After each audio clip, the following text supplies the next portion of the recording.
The stars stretched endlessly across the sky, each one a tiny, distant sun, burning with a light older than time. Aboard the research vessel Aurora, drifting quietly on the edge of the Eridani sector, Lieutenant Mara Selwyn stared at the main viewport. She could feel the emptiness pressing in, a cold that no heating system could reach. "You're quiet tonight," said Commander Ral, stepping beside her. His voice was soft but carried a weight that matched the gravity of the mission. Mara did not respond immediately.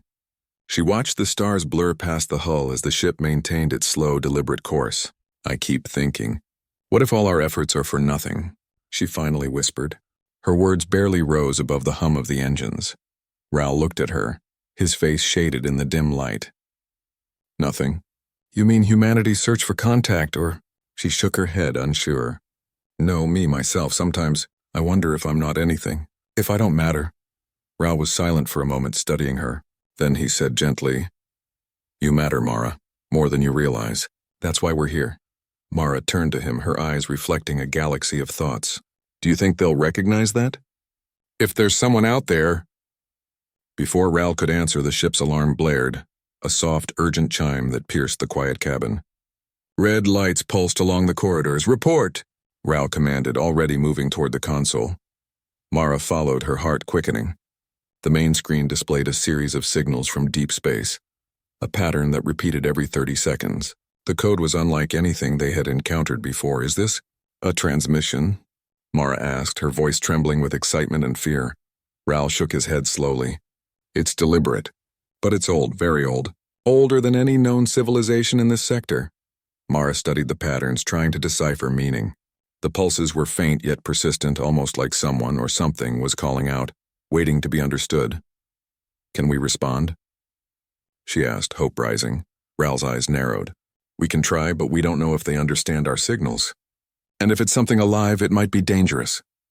Mara swallowed hard. Her doubt from earlier, the fear of being insignificant, clashed with a spark deep inside her. "This is my moment.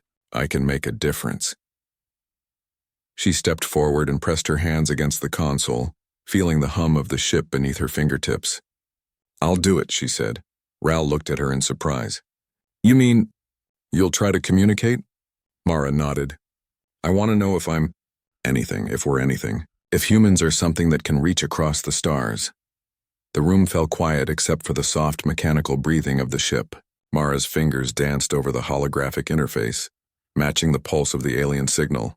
She sent a simple pattern in return, a sequence representing life, hope, and presence. The signal paused. Then, after a tense minute, the screen flickered. New patterns appeared, complex yet strangely familiar, like a melody echoing in a memory not yet formed. Ral's jaw tightened. "It's responding. They're listening." Mara's heart raced. She leaned closer, translating the pulses as best she could. A strange clarity emerged, an impression of thought, of consciousness reaching across light years. Then, suddenly, the screen shifted, displaying a series of symbols that almost looked like words. Mara's breath caught. Among them, a phrase formed in the translation matrix. "You want to know if you're not anything?" Her hands froze. The words echoed her own deepest fear, the very doubt she had whispered moments ago.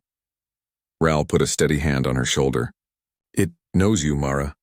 Or at least it knows your thoughts." She could not speak. The realization was overwhelming. Something beyond human comprehension had noticed her. Her existence mattered to someone or something out there. The lights dimmed as the vessel drifted, suspended between the known and the unknown. Mara's mind raced with questions. Who or what was sending the signal? How had it reached her? And why did it echo her own insecurities? "Can it understand us?" she whispered almost to herself. Ral nodded, though his expression betrayed caution. "It's intelligent, smarter than any AI we've built, and it's curious, like humans." Mara's fear began to melt into something new, a sense of purpose. "Then we have to learn from it. We have to communicate back, not just respond." Ral glanced at her, a flicker of admiration in his eyes. "You're right. But we must be careful. Contact can be dangerous. Knowledge can be more threatening than ignorance." Mara smiled faintly. "Then we'll be careful. Together." Over the next several hours, they attempted more complex transmissions. The alien entity responded with patterns that resembled geometry, music, and even abstract images. It was as if it was teaching them something, a language of thought, not words. Mara began to notice a rhythm, a flow in the interaction. The entity seemed curious about human emotions, about their sense of purpose, their courage. And with each response, Mara felt her own doubts lessen. She was not nothing. She was a link, a bridge between humanity and something greater.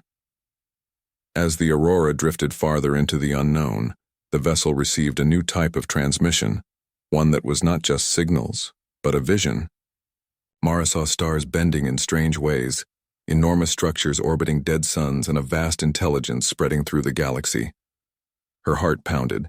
She realized that humans were tiny, but their curiosity, their courage could touch even the vastest reaches of space.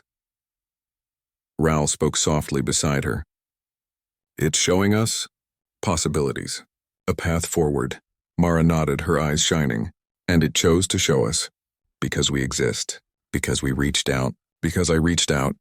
For the first time in years, Mara felt completely alive. Her fear of insignificance melted into wonder and determination. She understood something essential. Even in the infinite darkness, humanity had a spark that could shine across the stars. The alien entity paused, then transmitted one final message before disappearing into the void. "You are more than nothing. You are a beginning." Mara's hands hovered above the console, trembling. She whispered the words aloud, letting them sink in. "A beginning. I am a beginning." Ral placed a hand on her back. "And together we will see where this beginning leads." The Aurora floated silently, stars reflecting across the hull, carrying the promise of contact, understanding, and the undeniable proof that humanity, fragile and small, could matter in the vast cosmos. Mara stared at the endless sky, her doubts gone, replaced by a new mission. She was not nothing. She was the first voice of humanity to echo across the stars, a bridge between worlds waiting to be built, and somewhere, in the darkness, a consciousness watched, curious and patient, waiting for the next signal. Mara Selwyn could hardly sleep. Even in the quiet corners of the Aurora, her mind spun with the memory of the alien transmission. The words repeated in her thoughts. "You are more than nothing. You are a beginning." They had lifted a weight she had carried for years, a feeling of insignificance that had shadowed her every achievement. She rose from her bunk and walked to the main viewport. Stars stretched endlessly, glittering like scattered diamonds across a black ocean. Somewhere out there, the consciousness that had contacted her floated, patient and intelligent. She felt both small and vital, a paradox she could not explain. Commander Ral joined her silently, his usual composed presence calming her. "Still awake?" he asked, his voice gentle. Mara smiled faintly. "I don't want to sleep, not yet. I want to understand more." Ral nodded. "We've seen only a fraction of what it wants to show us. And I suspect it wants more than messages. It wants interaction, maybe even understanding of who we are." Mara turned to him, eyes bright. "Then we'll give it that. I'm ready to learn." Over the next few days, the Aurora became a hub of activity. Mara and Ral coordinated with their small crew to send more sophisticated transmissions. They moved beyond simple light pulses and tones, experimenting with mathematical sequences, emotional patterns, and symbolic imagery. Every message they sent carried a piece of human experience: laughter, hope, curiosity, even fear. At first, the responses were abstract, shapes that twisted like ribbons, colors shifting in impossible ways, patterns that seemed to bend both time and space. But slowly a rhythm emerged. The entity, or perhaps consciousness, was teaching them a language, one that was neither human nor alien but universal. Mara watched the patterns for hours. "It's trying to show us how it thinks," she said. "It's like seeing the universe through its eyes." Ral studied the latest display, his brow furrowed. "Yes, and if we understand it, we can communicate not just words but ideas, feelings, concepts bigger than ourselves." Mara nodded. She thought about her earlier doubts, her fear of being nothing. Somehow this entity, distant and unknown, had seen past those doubts. It had recognized the spark inside her and humanity. She realized that being human, with all its limitations and imperfections, was enough. They had courage, curiosity, and imagination. That was powerful. One evening, as the Aurora drifted past a dense nebula, The transmission changed suddenly. The usual patterns disappeared.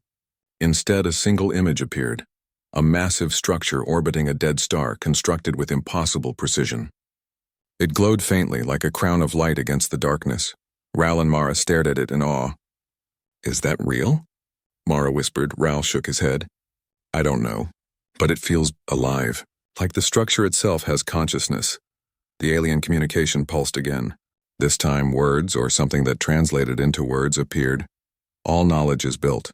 You build or you fade." Mara's heart raced. "It's teaching us. It's telling us. Humanity must create, explore, and learn. That is how we matter." Ral nodded slowly.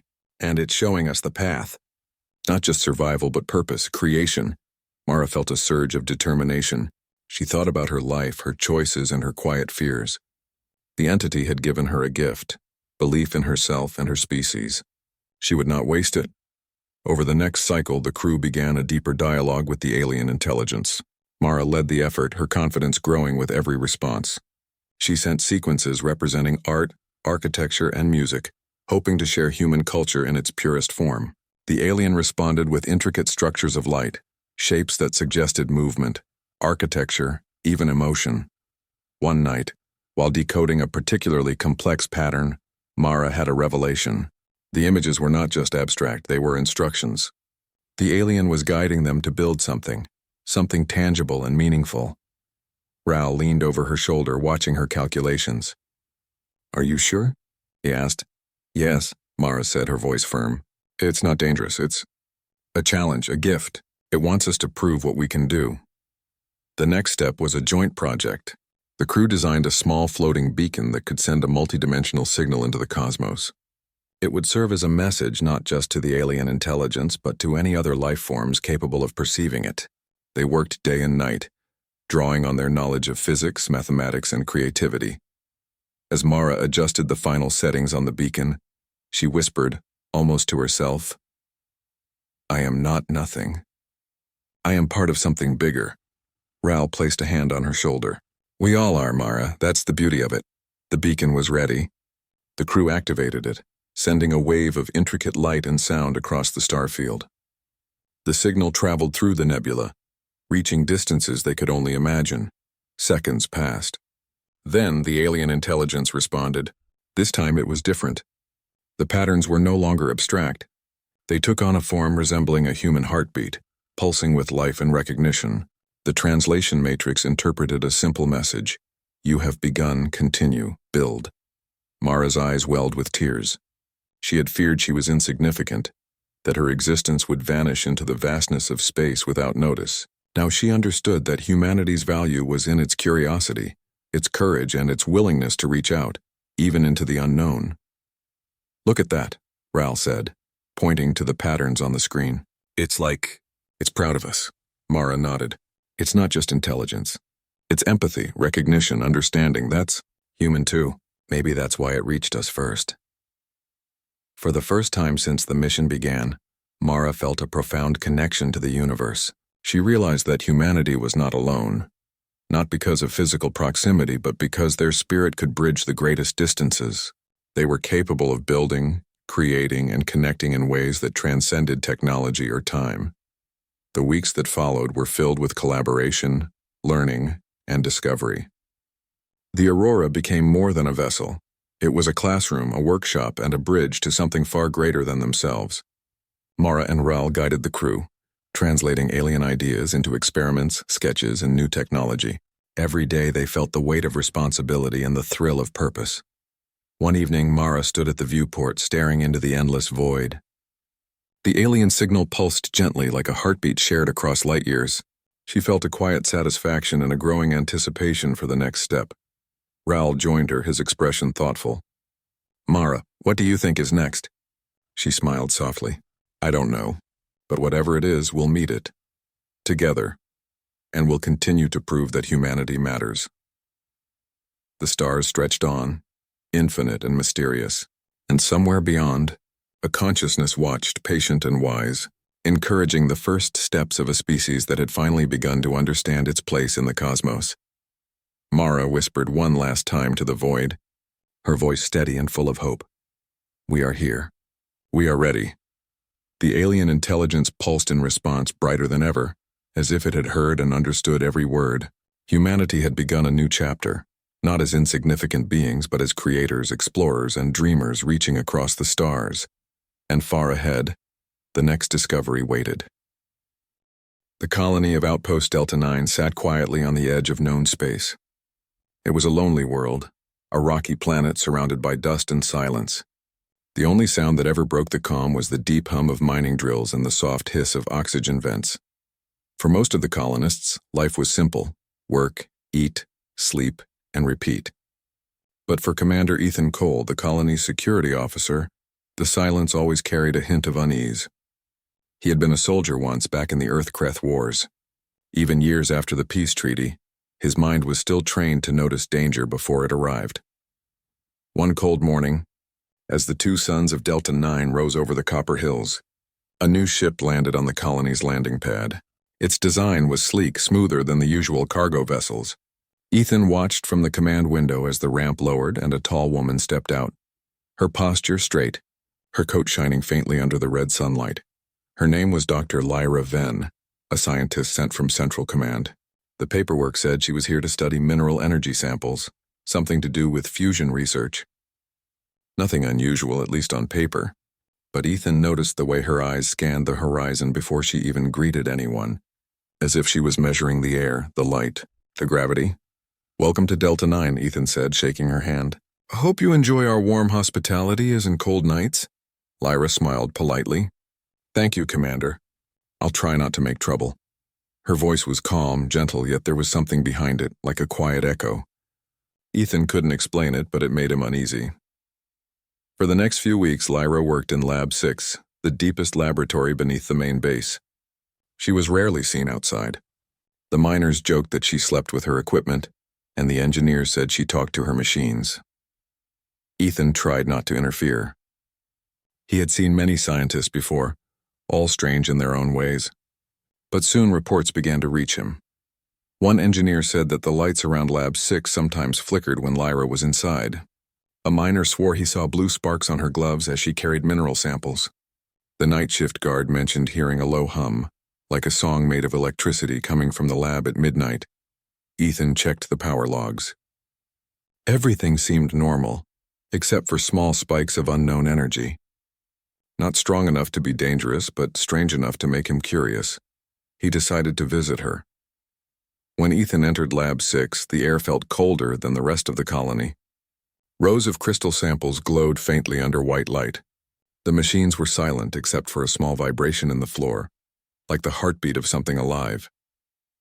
Lyra was standing near a large console typing quietly. When she saw him, she didn't seem surprised. "Commander," she said, "to what do I owe the pleasure?" "Routine check," Ethan replied, glancing around. "Some of the men say your lab has personality." Lyra tilted her head, smiling slightly. "Machines can be sensitive. Perhaps they like me." Ethan crossed his arms. "That's what worries me. They like you too much." For a moment, they stared at each other. The room was quiet except for the hum of the machines. Ethan noticed her eyes, gray, calm, but with a faint shimmer as if catching a hidden light. "What are you really doing down here, Doctor?" he asked softly. "I'm studying energy," she said. "Energy doesn't hum at midnight," he replied, "and it doesn't cause blue light to flicker in your eyes." Her expression didn't change. Instead, she stepped closer, her face calm and her voice low. "You want to know if I'm hiding something underneath?" she whispered, her tone calm but her eyes glowing faintly blue. Ethan froze. The glow was not a reflection. It came from within her. Before he could speak, the ground trembled. Red lights flashed across the control panel. A siren blared through the speakers. "Commander Cole, report to the command center," a voice shouted over the comm. "We have incoming signals. Unidentified ships approaching fast." Ethan turned back to Lyra, but she was already typing rapidly on her console. "They found me," she muttered. "Who?" he demanded. She looked up, the blue in her eyes fading slightly. "There's no time to explain. You have to trust me." Ethan's instincts screamed at him. She was hiding something, maybe even responsible for what was happening. Yet something in her voice stopped him from drawing his weapon. "Come with me," he ordered. "If this is your doing, you're staying under my watch." Lyra nodded without argument. Together they ran through the corridors toward the main control room. The walls shook again as distant explosions echoed outside. The miners shouted. The engineers scrambled to shut the blast doors. When they reached the command center, the holographic map showed 3 large ships entering orbit, sleek, black, and armed. Ethan recognized the design instantly. Kreth Dominion warships. His blood ran cold. "Impossible," he whispered. "They haven't crossed into human territory in years." Lyra stood beside him, her eyes scanning the readings. "They never stopped watching. They've been searching for something." Ethan looked at her sharply. "Something? Or someone?" She didn't answer. Instead, she pressed her palm against the console, and to his shock, the holographic map flickered. Lines of alien symbols appeared, not in any human language. "How did you do that?" Ethan demanded. Lyra took a deep breath. "Because I'm not entirely one of you." The words hit him like a pulse grenade. Around them, the officers exchanged uneasy looks. Ethan stepped closer. "You'd better explain that, Doctor." Lyra's voice was soft but steady. "My mother was human. My father was Elendrian." The name struck a chord deep in Ethan's memory, a race of energy-based beings believed to have vanished centuries ago, ancient explorers. Some said they once shared their knowledge with early human civilizations before disappearing into the stars. "That's impossible," Ethan said. "The Elendrians are a myth." "They were real," Lyra said quietly. "And the Kreth destroyed them. They've been hunting what remains ever since." Ethan stared at her, his mind struggling to process her words.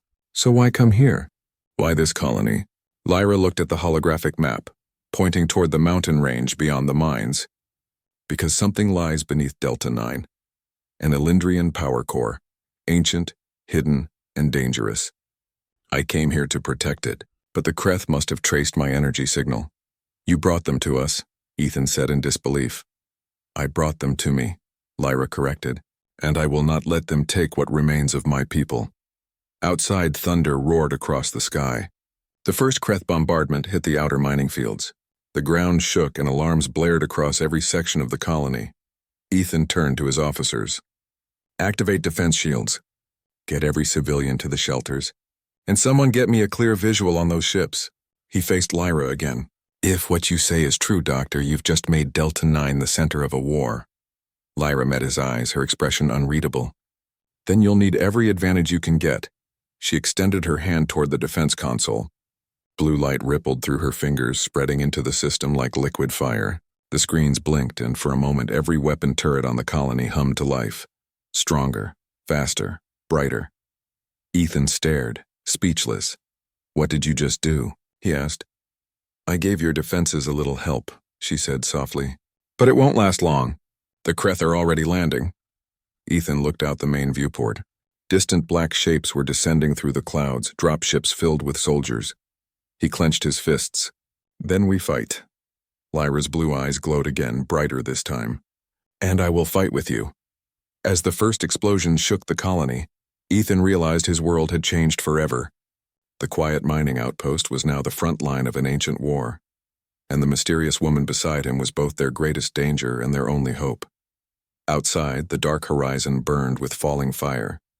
Inside, 2 unlikely allies prepared for the storm, and somewhere beneath their feet, deep under the rocky soil of Delta 9, something ancient pulsed, waiting to awaken.